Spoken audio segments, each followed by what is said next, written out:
va commencer par le premier chapitre, c'est la dualité, etc. Donc on va faire tant de vidéos qu'on veut pour, disons, envelopper tout le programme. Alors donc, j'ai choisi quelques exercices, c'est des exercices vraiment typiques. Ça nous permet en même temps de pratiquer la théorie, mais en même temps de faire attention à quelques pièges du calcul de la base duale. Donc, je vous donne l'énoncé des exercices. Donc, exercice 1. Alors nous, on va faire un petit rappel. On a défini la base duale, l'espace dual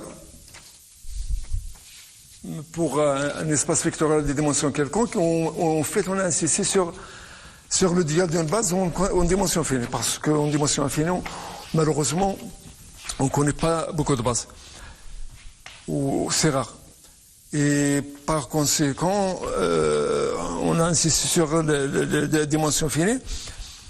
Alors là, on va prendre pour comprendre qu'est-ce que c'est que le dual d'une base. On va prendre des espaces particuliers. Donc K, un corps commutatif, soit K, un corps commutatif. Donc au lieu de prendre un espace vectoriel E sur K, on va prendre Kn. Et soit Kn, le K espace vectoriel de dimension n.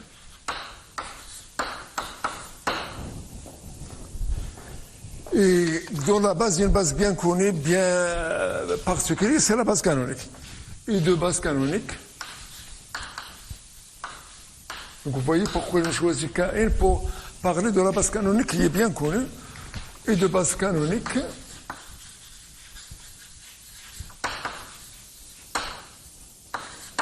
B, bien connu. Donc je vais mettre un indice C pour dire canonique. Alors le premier élément c'est E1, un éniple de 1, 0, 0. Le deuxième c'est E2. Alors je veux l'espace E2, 0, 1, 0, etc. etc. jusqu'à En, où il y a des zéros partout. La place c'est 1. C'est bien ça la base canonique. Alors on veut savoir quels sont les éléments de la base duale. Pour avoir au moins un exemple une fois, c'est quoi la base duale? Donc on cherche à calculer. Calculer alors, première question, calculer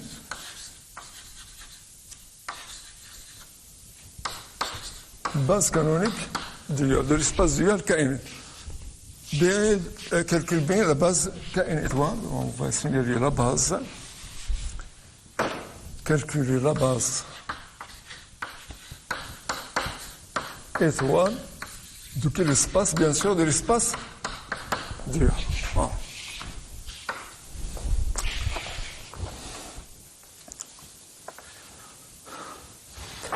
Et après, bien sûr, une fois que... on va l'expliquer après. Alors, deuxième question. Donner l'expression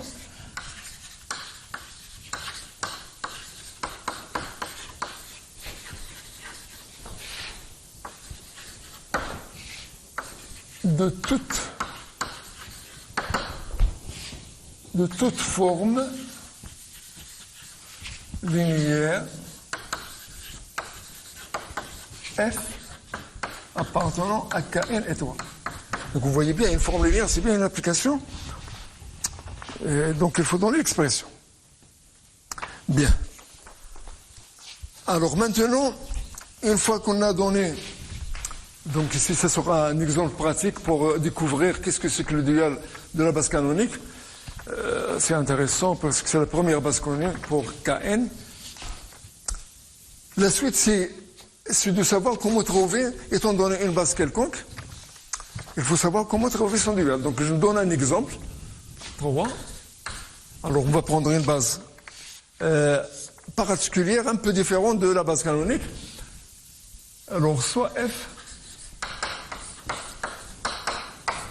Donc ici, je vais faire exprès, je vais garder les deux premiers vecteurs en change. Je change juste le troisième. Je vais me placer dans R3. Voilà. On va reprendre. Je prends N est égal. Je vais être bien précis que. Donc K. Je vais prendre K est égal à R. Coordée réelle.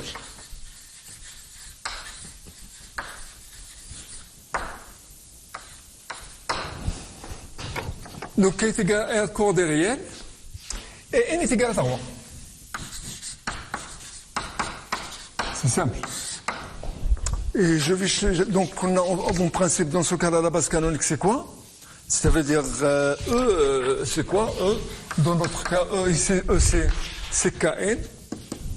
Ici, E est égal à R.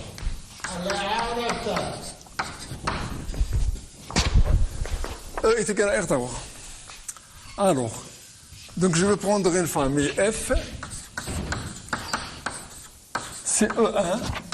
1, 0, 0, E2, 0, 1, 0, et au lieu de prendre E3, donc ici c'est E1, E2, donc ici on a E1, E2, E3, je vais changer le troisième par E2 plus E3.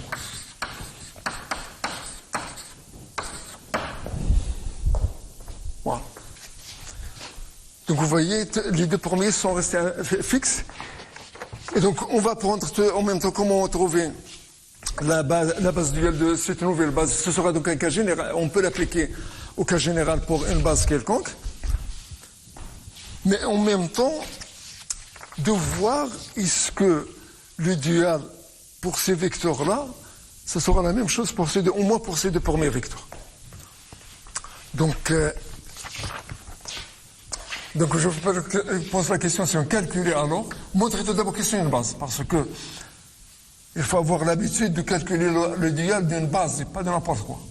Donc la première des choses, il faut montrer que F est une base.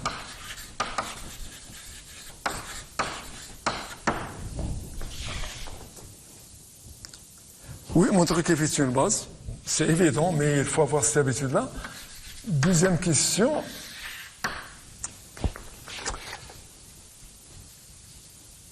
Alors, il faut calculer F étoile.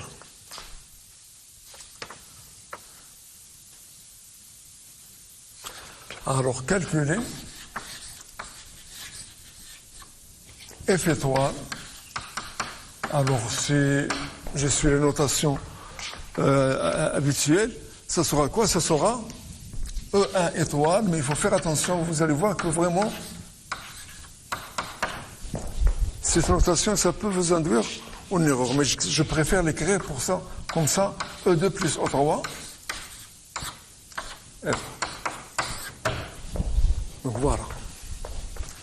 Donc on va se contenter de ceci. Après, on va prendre d'autres exercices. Donc pour le moment, on va apprendre, on va essayer de découvrir qu'est-ce que c'est que le dual dans la base canonique. De la troisième question, de savoir comment calculer le dual d'une autre base quelconque. Donc ça sera, c'est un cas particulier, mais à partir de cela, on va apprendre la méthode générale. Mais en même temps, vous allez voir que cette notation, il faut se méfier de cette notation-là que j'ai, parce que il y a une erreur qui est cachée quelque part, il faut la découvrir. D'accord? Parce que là, je vais calculer A étoile, E2 étoile, et etc., E1 étoile. Et donc, en principe, ça ne sert à rien de refaire le calcul des deux premiers. N'est-ce pas? Bien. Alors, on commence. Donc, je calcule BC étoile. Donc, calculons.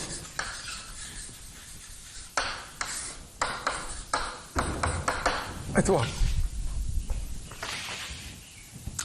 C'est quoi la définition de la base dual? Eh bien, c'est une base de l'espace dual, et il est défini par quoi? Il est bien défini par le symbole de Kronecker, à savoir, calculons B étoile, défini comment? Vous avez ici Kn, donc on a Kn étoile, Ici, on a la base canonique. Ici, sa base, c'est base canonique étoile. C'est égal. Comment il est défini? C'est égal à quoi? On fait c'est égal.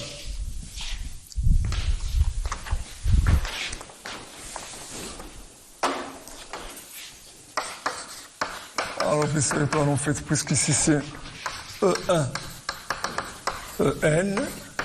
Ici, ça sera E1 étoile, E2 étoile, jusqu'à En.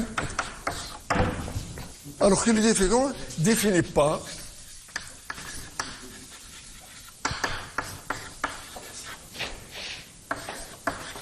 E étoile EG est égal à delta G. Est égal à quoi? Est égal à 1. CI est égal à J. Est égal à 0. C'est 1.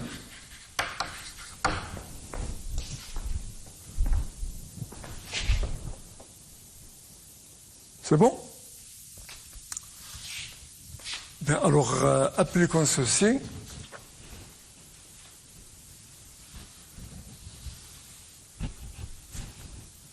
Comment faire? On va prendre un X appartenant à Kn, parce qu'on fait les E et étoiles. Nous avons quoi? E et étoile.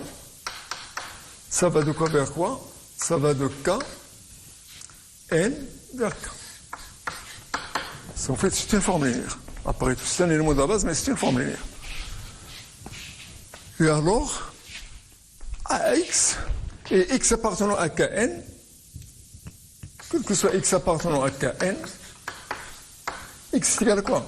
C'est égal à X1, E1, plus X2, E2, plus Xn, E.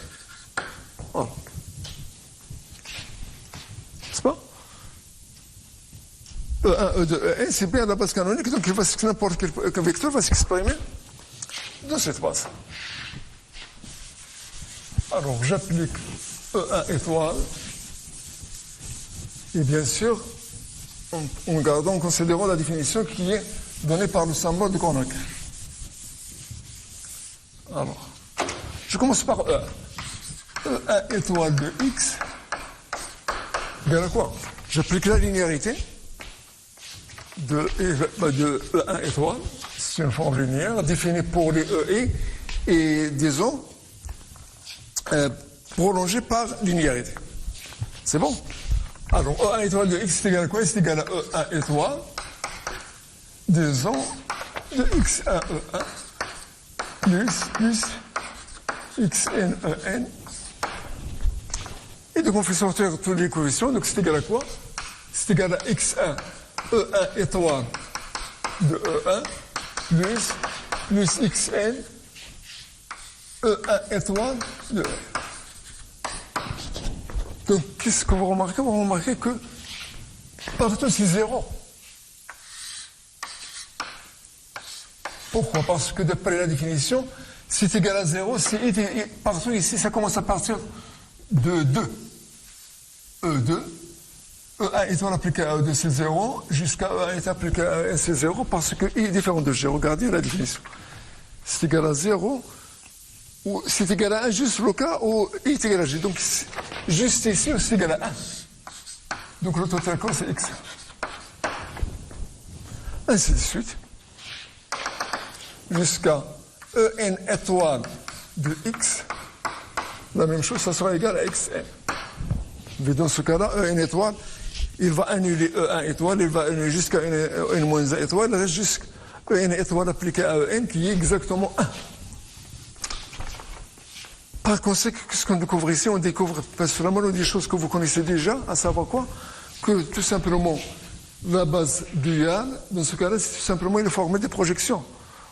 Depuis Lovac, vous parlez toujours de projection d'un espace vectoriel sur un corps. C'est tout simplement la première projection, c'est la première composante, etc. Donc ici, c'est égal à quoi? On peut dire c'est tout simplement P1 de X, la première projection. Etc., etc. Et ici, c'est exactement P1 de X. Donc c'est deux choses.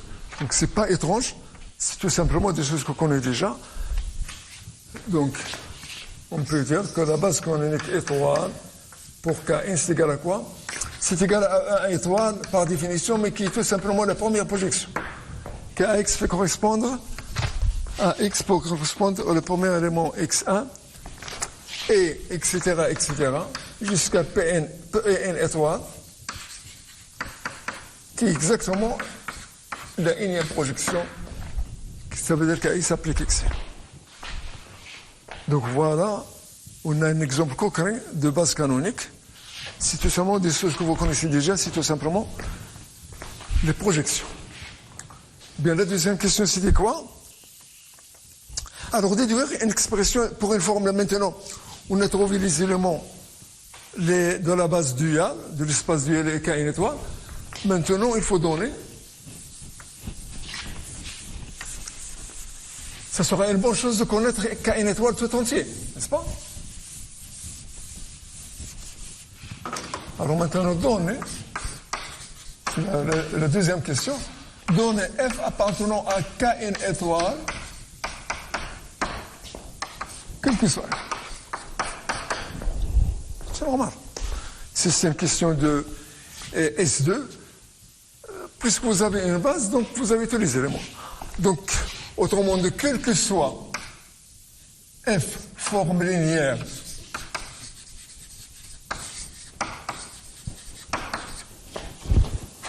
sur Kn,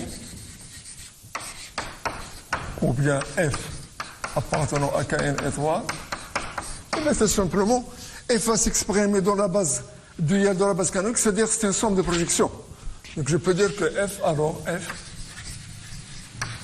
c'est égal donc une expression de la forme alpha 1, E1 étoile, c'est normal, parce que c'est une base, mais en remplaçant, on trouve que eh bien, toutes les formules, n'importe quelle formule, c'est comme registre de projection, tout simplement.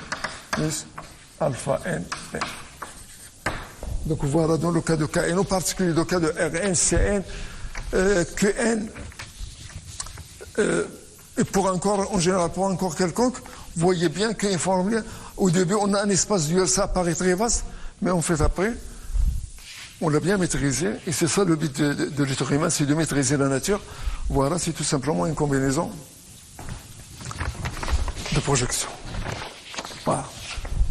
Alors maintenant, on va savoir, et si on change de base, alors c'est la même chose.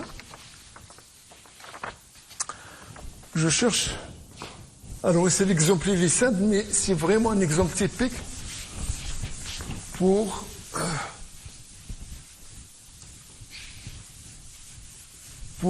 attirer votre attention sur quelques pièges qu'il faut éviter. Alors maintenant, la nouvelle base, c'est quoi? F, c'est égal à E1, E2 plus O3. Maintenant, c'est une base, c'est une base de R3, évidente. Alors, je posais la question juste pour avoir l'habitude de faire toujours attention quand on fait à des bases et pas à n'importe quelle famille. Alors, c'est une base de R3. Il suffit de démontrer qu'il est libre. Et puisque la dimension c'est 3, le cardinal c'est 3, donc c'est une base. Donc, la dimension est R3, ou bien le déterminant tout simplement de vecteur.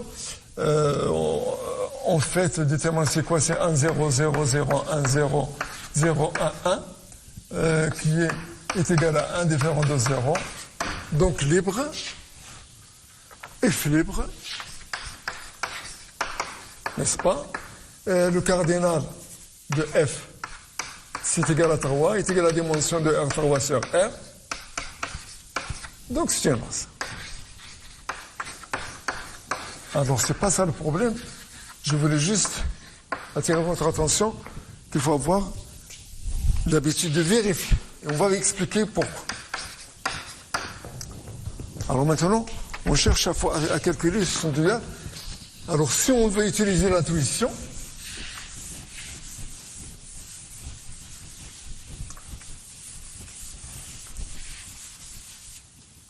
l'intuition naturelle dit quoi? Il va nous dire que F étoile, peut-être ça sera quoi? Puisque c'est le premier vecteur de la base canonique, qui est déjà calculé CP1, donc ça sera tout simplement A étoile. On n'a pas besoin de faire le calcul. La même chose, on n'a pas changé le deuxième vecteur, Donc, ça va rester la même chose, c'est E de étoile.